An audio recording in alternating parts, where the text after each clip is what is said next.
Gravação iniciada, como essa gravação vai para o YouTube, né? Curtam, compartilhem, deixem seu like, né?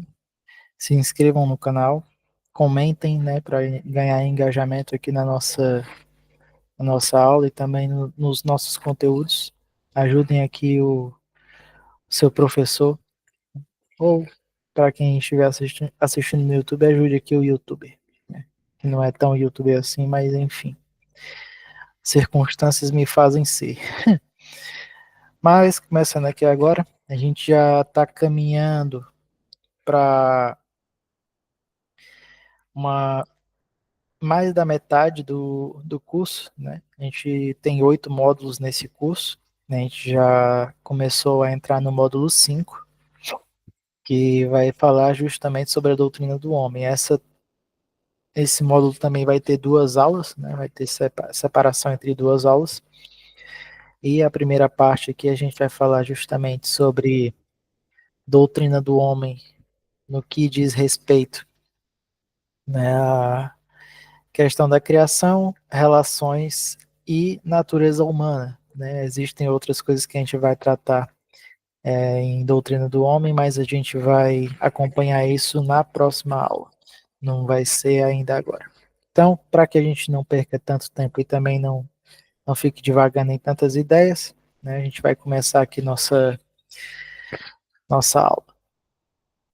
Na introdução, a criação do homem é um dos temas fundamentais da teologia cristã. Esse estudo busca responder questões essenciais como por que Deus nos criou, qual é a nossa semelhança com Ele, como podemos viver de maneira que o agrade, a partir do relato bíblico, especialmente no livro de Gênesis e nas epístolas do Novo Testamento, exploraremos a natureza do ser humano, sua queda e o propósito divino para a humanidade.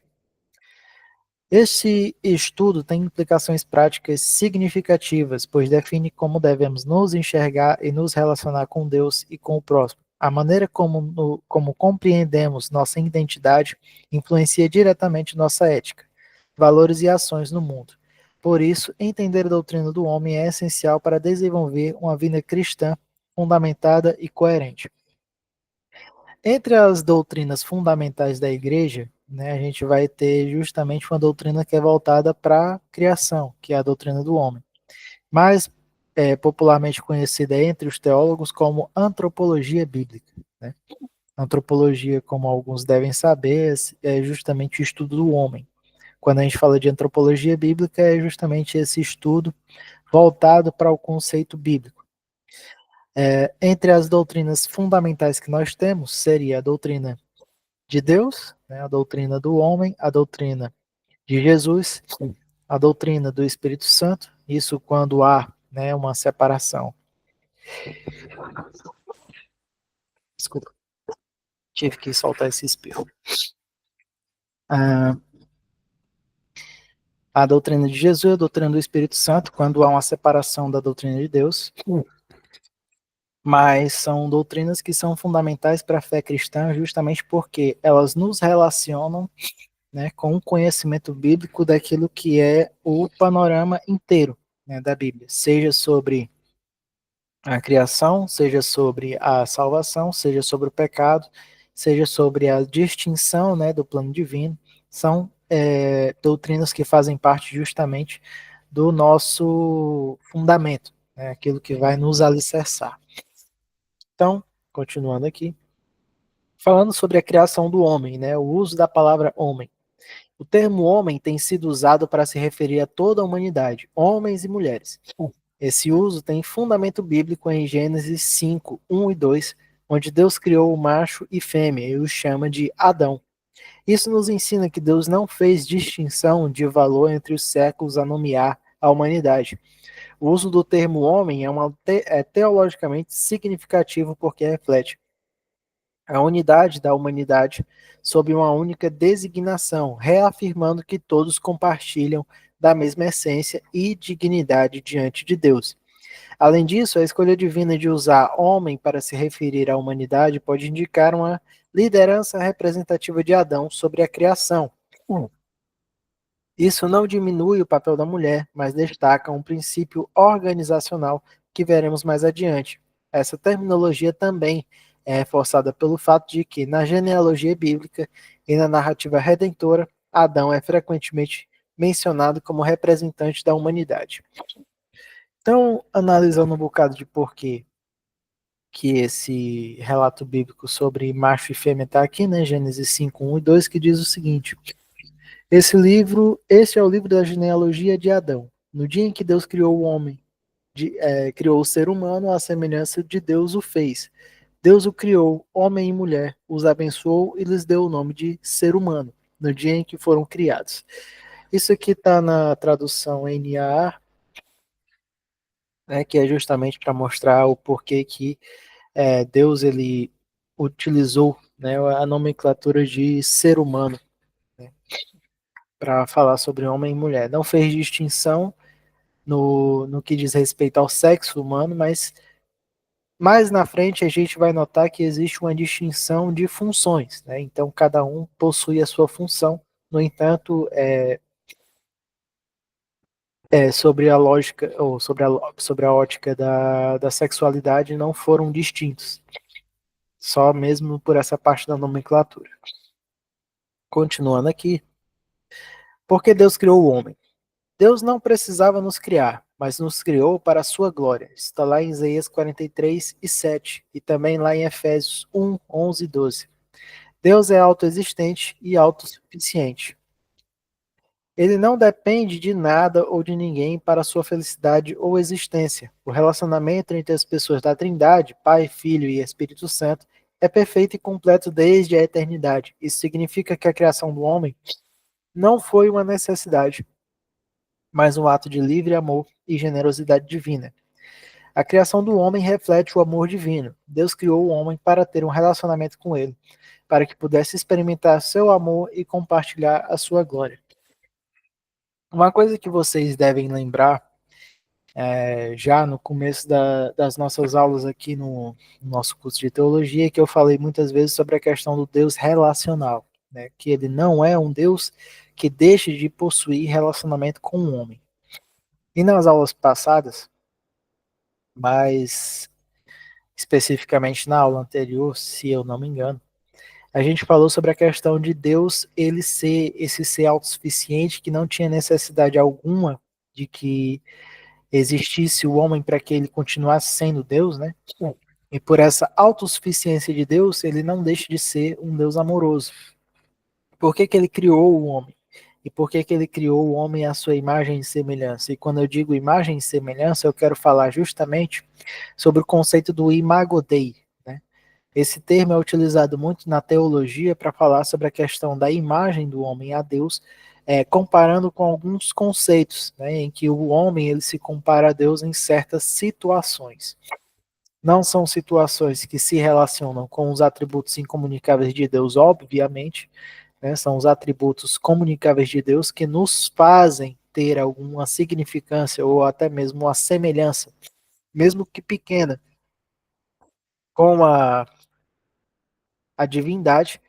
Então a gente percebe que algumas coisas que nós temos em questões pessoais ou até mesmo espirituais, elas se comparam sim a uma presença divina ou uma assinatura divina sendo na sua semelhança, né? Desculpa, gente, que eu tô com um frio desgraçado. Aliás, não é que eu esteja com frio, né? Mas o frio que estava lá fora acabou me afetando aqui o nariz e eu tô com o nariz bem congestionado. Se eu tiver com uma voz meio esquisita ou meio embargada, é só por causa mesmo do meu nariz que não está cooperando comigo. Mas enfim, continuando. Quando a gente fala sobre questão da imagem de Deus e por que que Deus nos criou justamente para que nós o adorássemos. E quando ele nos criou justamente para sermos a imagem de Deus, e ele, sendo Deus, ele zela pela própria imagem, correto? Quando Deus ele zela pela própria imagem, mesmo que nós lembremos que o homem ele passou pela queda e que o pecado entrou pelo mundo através do pecado de Adão, Deus ele faz com que a história mude, né, a seu favor, fazendo com que a imagem de Deus retorne a ter o seu princípio como houve, né, de inocência e de graça, sendo ele adorado, a partir do momento em que entra o próprio Jesus Cristo na história, fazendo com que o seu sacrifício nos relacione com ele novamente, limpando essa questão do pecado gerado para a queda, né, do homem, e nos tornando agora puros outra vez, para que a imagem de Deus seja revelada através das nossas vidas. Então, Deus ele nos cria justamente para que nós sejamos como é que eu posso dizer, uma palavra que seja mais específica para dar esse detalhe. Mas é como se nós fôssemos a representação exata daquilo que Deus separou para mostrar a sua glória. Porque ele sendo um Deus verdadeiro e que não tem sombra de dúvida, ele tinha, né, que fazer com que nós honrássemos a ele de uma maneira que fosse eficaz e soberana. E dessa forma, colocando Jesus para vir na forma humana e se sacrificar por nós e fazer com que o seu sangue nos comprasse, né, para que nós fugíssemos do salário do pecado, que é a morte, nós assim, outra vez, estaríamos dentro, né, dessa bondade divina, dessa vontade soberana de Deus de nos criar para a sua glória. Né, e fazendo assim também com que nós reconheçamos, né, a glória de Deus a partir desse sacrifício e fazendo com que essa significância, né, do sacrifício de Cristo se torne, né, aquilo que nos motiva a honrar a Deus todos os dias. Porque Deus criou o homem. Nosso propósito de vida é glorificar a Deus e encontrar prazer nele. Né? Portanto, quer comais, quer bebais ou façais outra coisa qualquer, fazei tudo isso para a glória de Deus. Isso está lá em 1 Coríntios 10, 31. Nossa maior realização e felicidade não estão em posses materiais, conquistas e prazeres terrenos, mas na comunhão com Deus.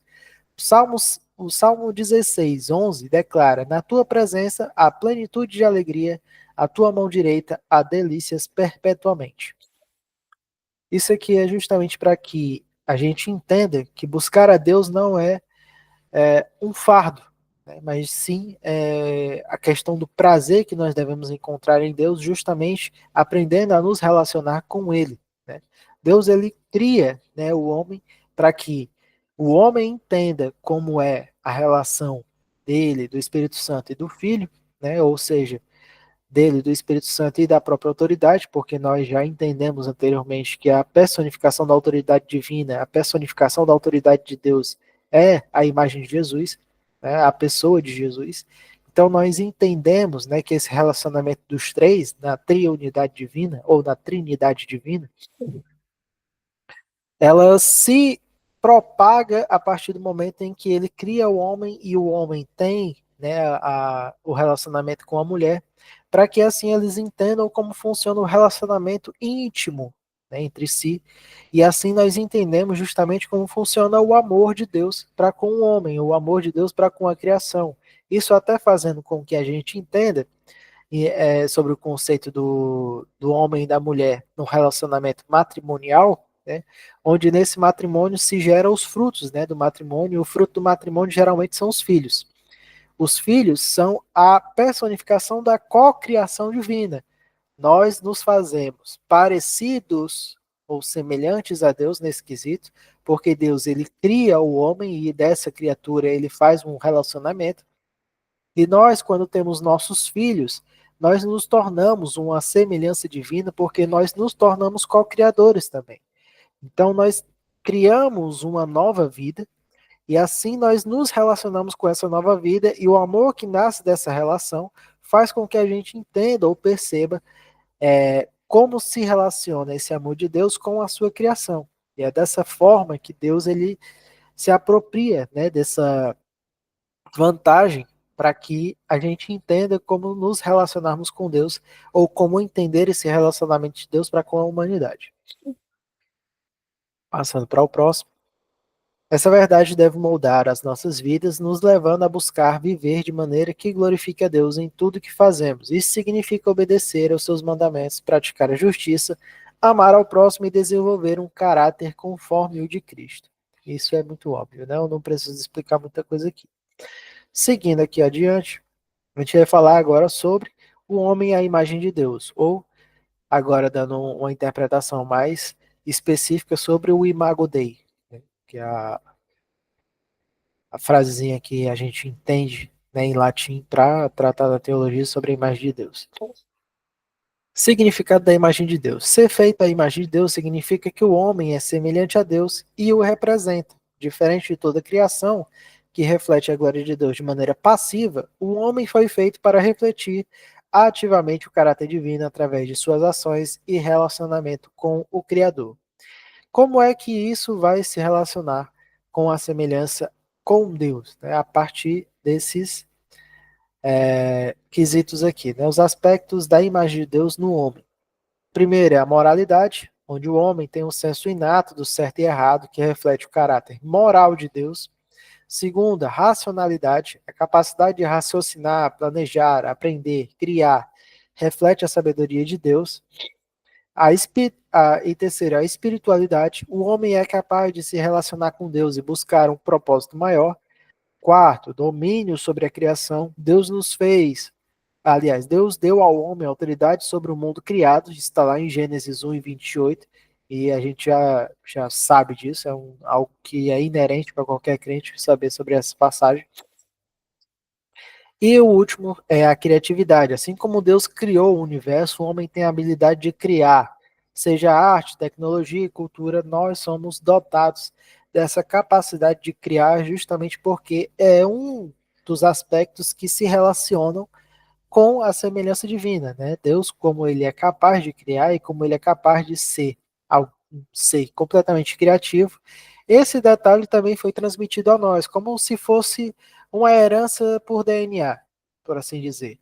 Nós herdamos do nosso pai justamente a vantagem de ter esse aspecto, né, da criatividade. Assim como o domínio sobre a criação, como nós sabemos aqui, o homem ele é capacitado ou dotado de estar acima da cadeia alimentar justamente por ser mais inteligente do que as outras criaturas, e estando na situação de ter mais inteligência e de ter raciocínio para tomar atitudes que façam com que ele fique por cima de algumas situações, isso nos torna seres capazes de ficar no topo da cadeia alimentar até hoje, né? E também sobre a questão da moralidade, nós não somos seres imorais, né? Desde sempre nós tivemos uma questão de moralidade entendendo, né, sobre as nossas ações e sobre o peso que essas ações acabam acarretando, né, na nossa vida, né, entendendo sobre a questão de se relacionar com o próximo, ou fazer o mal ao próximo, ou entender o que fazer com relação à própria criação, seja contra outros animais, ou seja, em qualquer outro aspecto social em que nós tomamos decisões para que nossas vidas tenham algum tipo de contraste, né, com uns com os outros, isso é a questão da moralidade que está arraigada em nós. Mesmo que Deus ele não nos revele diretamente o que é certo e errado, nós temos essa capacidade de entender o que é certo e errado, justamente também por causa da herança de Adão, quando ele comeu a fruta lá do conhecimento do bem e do mal. Esse conhecimento do bem e do mal ele foi transmitido às outras gerações, né? Nós herdamos também essa capacidade de ter uma ética inerente, né? Justamente por causa do fruto do conhecimento do bem e do mal. A queda e a distorção da imagem de Deus. O pecado corrompeu a humanidade, afetando todas as áreas da vida, a moralidade foi deturpada, a racionalidade foi obscurecida pelo engano e o relacionamento com Deus foi quebrado. No entanto, a imagem de Deus não foi completamente perdida, apesar da corrupção causada pelo pecado e os seres humanos ainda refletirem aspectos do caráter de Deus e continuarem sendo valiosos aos olhos do Criador. A restauração da imagem de Deus é o objetivo da salvação em Cristo, que nos transforma para sermos mais semelhantes a Ele. Está em Romanos 8:29 e Colossenses 3:10. Se nós abrirmos aqui em Romanos 8:29, Romanos 8:29, Romanos 8:29, diz o seguinte: pois aqueles que Deus de antemão conheceu, ele também predestinou para serem conformes à imagem de seu filho, a fim de que ele seja o primogênito entre muitos irmãos. Aí também lá em Colossenses 3:10 diz o seguinte, Colossenses 3:10 diz, e se revestiram da nova natureza que se renova para pleno conhecimento, segundo a imagem daquele que as criou. É o que acontece aqui. Só um minuto. O que acontece aqui? O pecado, ele foi o que corrompeu, né, a moralidade da humanidade, né? Tanto que o dilúvio, para acontecer, ele aconteceu depois de que a corrupção, né, gerada pelo pecado fez com que a moral humana fosse completamente extirpada, por assim dizer, né? Eles começaram a ter um código moral muito destruído, né? Foi muito desestruturado, fez com que os homens se relacionassem de maneira torpe, né? Seja, os filhos se relacionavam com as mães, existiam assassinatos de maneira muito facilitada, por assim dizer, ou sem nenhum tipo de remorso, ou nenhum tipo de, como é que eu posso dizer? Nenhum tipo de arrependimento, né, por causa das ações más que eram criadas, que eram feitas, e isso fez com que Deus ele tivesse que agir, né, em favor da sua própria criação para que essa marca do pecado não continuasse a se espalhar, né, fazendo com que a criação fosse completamente destruída, né, pela imoralidade, pela força, né, do pecado que estava se instaurando ali na sociedade humana. Isso fez com que a nossa moralidade ficasse deturpada somente naquele momento. Quando Deus ele começa a se relacionar com a humanidade, né, fazendo com que esse pecado não se espalhasse mais, seja pelo dilúvio, né, que fez com que boa parte da raça humana fosse extinta, né, e fazendo-se criar uma nova geração a partir da genealogia de Noé, e assim a genealogia de Noé sendo mais justa, fez com que o pecado ele se acalmasse um bocado. Então, as próximas gerações que nasceram de Noé já nasceram com uma quantidade de pecado ou uma quantidade de moralidade mais equilibrada.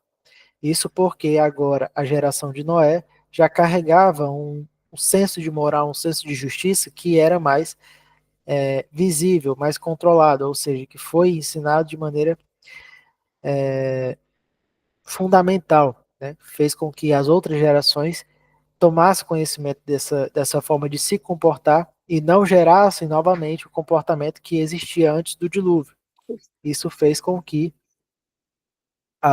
o plano de Deus começasse a se desenrolar, né? Fez com que a restauração da aliança de Deus com o homem começasse a se desenrolar, é, no que acarretou a vinda de Cristo, né? Fazendo com que ele viesse à humanidade para que essa relação com os homens, a partir de Cristo, fizesse com que eles entendessem a vontade de Deus e entendessem também como se relacionar com Deus a partir do relacionamento com o próprio Cristo. Seguindo aqui, a restauração completa ocorrerá na volta de Cristo. Está lá em 1 Coríntios 15 e 49 e também na primeira epístola de João, capítulo 3, versículo 2. No estado final da redenção, os crentes serão transformados em um estado de glória, sem pecado e em plena comunhão com Deus. Isso aqui é justamente para falar sobre a questão das pessoas vestidas de branco, né, que está falando no Apocalipse, né, as pessoas que vão ter as suas vestes transformadas e o seu corpo transformado também. Nós não vamos ter mais esse corpo corruptível, mas sim um novo corpo que não é passível de corrupção, nem de morte, nem de doença, nem nada. Então, é dessa forma que a gente vai ter essa restauração completa, né, a partir do momento em que nós fomos julgados para redenção e para a glória de Deus, né, para que a gente entre na glória de Deus, a gente vai receber um novo corpo que já vai deixar de lado toda essa raiz do pecado e vai se relacionar diretamente com Deus com um novo corpo incorruptível, fazendo assim com que nós sejamos completamente desligados, né, da criação pecaminosa. Enquanto vivemos nessa terra, devemos buscar uma transformação contínua através da santificação, permitindo que o Espírito Santo opere em nós para nos tornar mais semelhantes a Cristo. Isso aqui é como a gente já falou nas aulas anteriores, né? A nossa missão maior aqui é justamente nos tornarmos os mais parecidos quanto possível com Jesus Cristo, né? O próprio Paulo ele fala: "Sede meus imitadores, como eu sou de Cristo." Se alguém tivesse vontade de ser seguidor de Paulo ou de imitar a Paulo no que ele fazia, ele estava justamente imitando o próprio Cristo. Então, ele fez com que as pessoas entendessem que não era ele que trazia salvação, mas era o próprio Cristo. Então, imitando, né, o comportamento de Cristo, eles estariam mais perto da salvação do que se fossem imitadores diretamente só de Paulo. Então, nós temos, né, essa missão de, quanto mais o tempo passar, mais transformação através da nossa fé, mudando os nossos atos, né, a gente vai se tornando mais parecido com Cristo. Continuando. Propósito da diferenciação sexual, né? Deus criou o homem e a mulher para que juntos refletissem sua imagem de maneira complementar. O casamento é o contexto ideal onde essa complementariedade se manifesta plenamente, sendo uma ilustração do relacionamento entre Cristo e a igreja. Está lá em Efésios 5, 23 a 32, que é falando justamente da imagem de Cristo como noivo, né, e a igreja como a noiva. A distinção de sexos não é um erro ou acidente biológico, mas parte do desígnio divino para a humanidade. Isso porque, para que o homem se multiplicasse sobre a terra, ele deveria ter um relacionamento entre homem e mulher, e a partir do fruto desse relacionamento haveria mais semente do homem sobre a terra, né? Ele se espalharia a partir dessa relação. Deus, quando criou o homem e a mulher juntos, refletindo para essa imagem se complementar, é justamente para que a relação entre eles, quanto mais íntima fosse, eles entendiam como o relacionamento deveria acontecer, e tendo esse relacionamento com Deus, eles saberiam exatamente do que se tratava, né? Para entender exatamente a profundidade do relacionamento de Deus com a sua criação, a partir do relacionamento do homem com a mulher, onde essa intimidade faria com que eles entendessem o tamanho desse amor ou desse relacionamento, o tamanho da profundidade desse relacionamento. Continuando.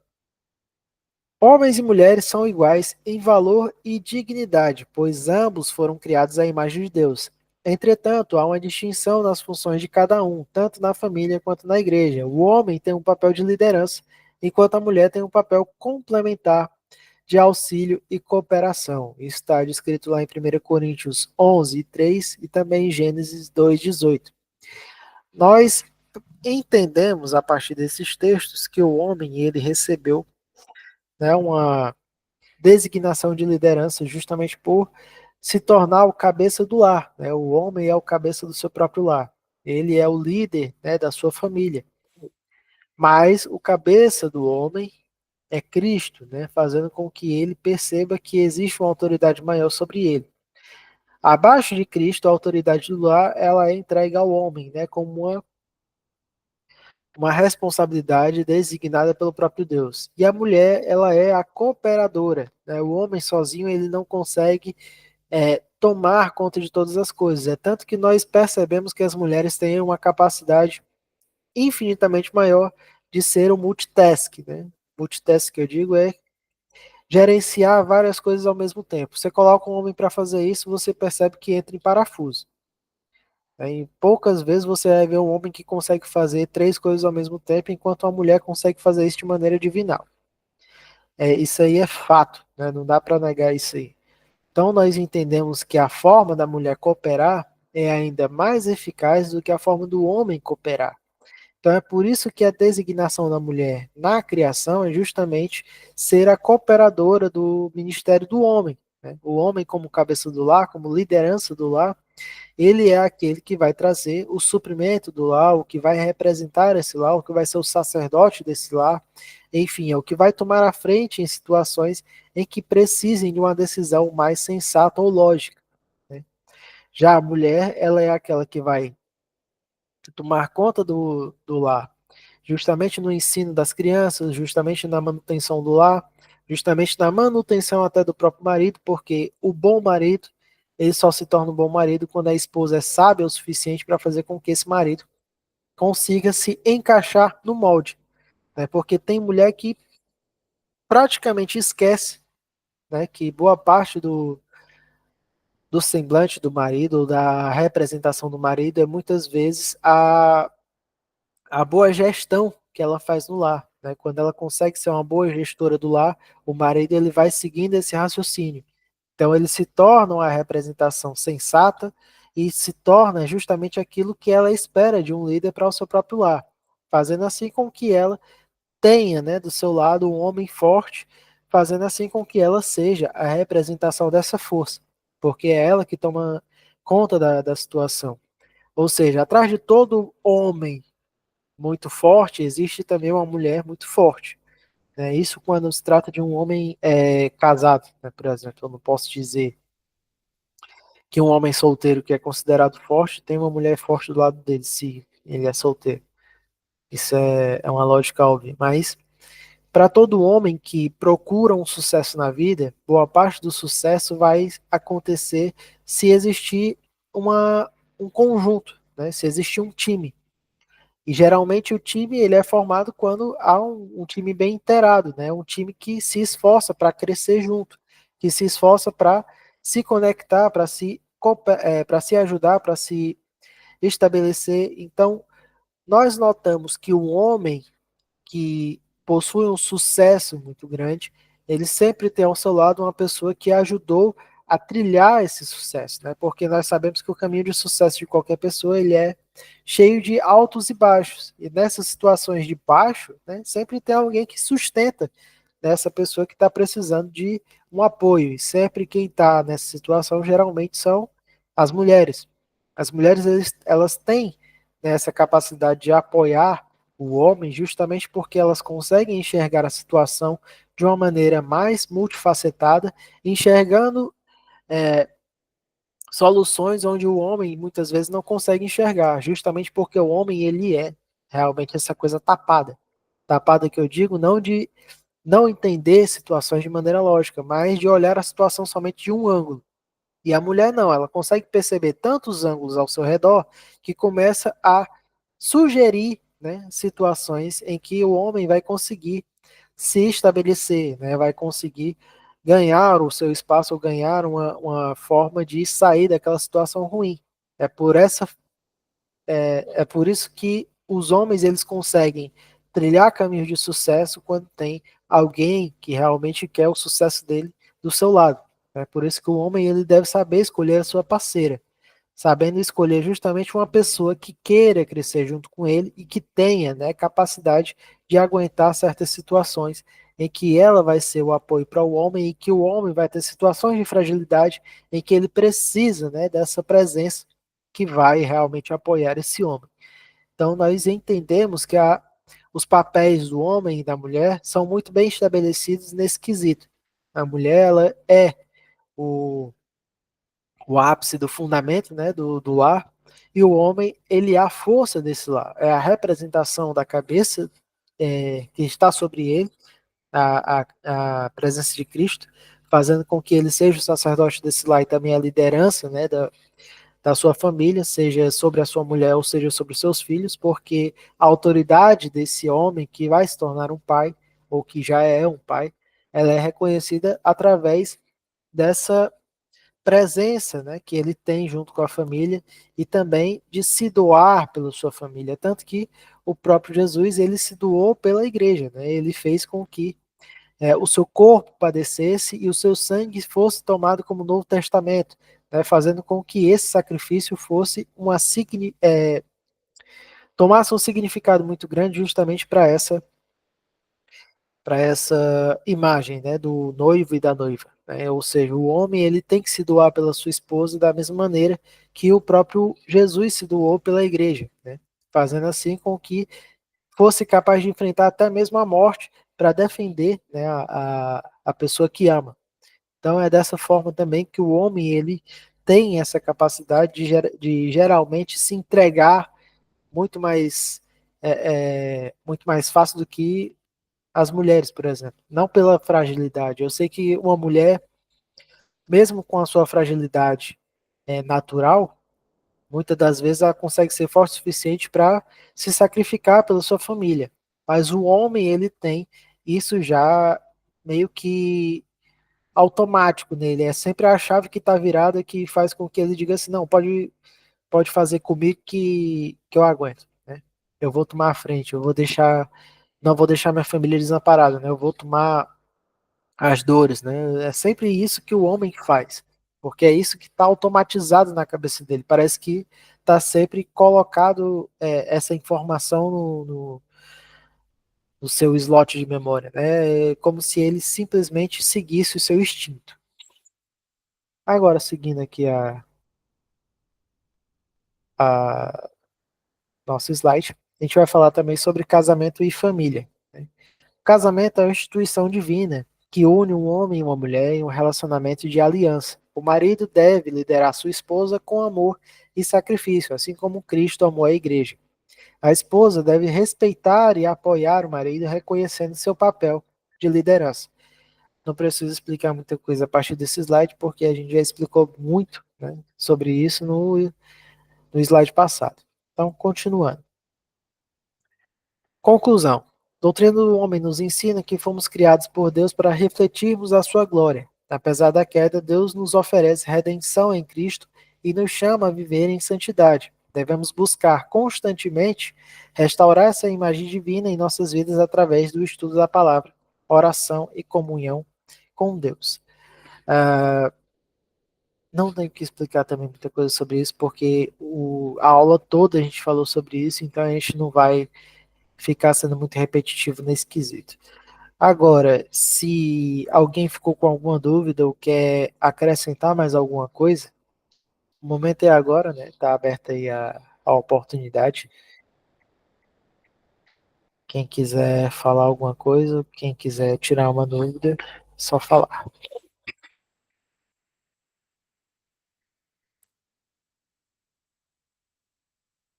Ótimo. Não tem ninguém com dúvidas, eu fico feliz. Bom, eu agradeço muitíssimo aqui mais uma oportunidade de poder dar aula para vocês, né? A gente ainda não terminou esse módulo, ainda vai ter mais uma aula, né, falando sobre doutrina do homem, mas aqui é uma síntese, né? E espero que bem feita, porque existe outras questões que fazem parte da doutrina do homem, que fazem parte da composição humana, que eu acho que são coisas demais, né, para entregar para um curso de teologia mais básico, por assim dizer, né, ou um curso de teologia de entrada. Então, para não ficar tomando muito, né, nesse tipo de assunto que não vai interessar tanto a vocês, pode interessar a vocês se vocês quiserem se aprofundar mais sobre isso, mas como é algo para fazer com que vocês percebam, né, as doutrinas fundamentais, acho que o que foi ensinado aqui já é uma síntese bastante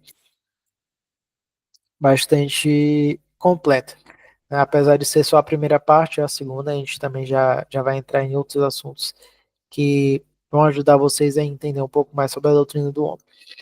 Então, eu agradeço muitíssimo aqui a oportunidade, né? Agradeço aqui a presença de vocês. Espero, né, ter a presença de vocês no próximo sábado.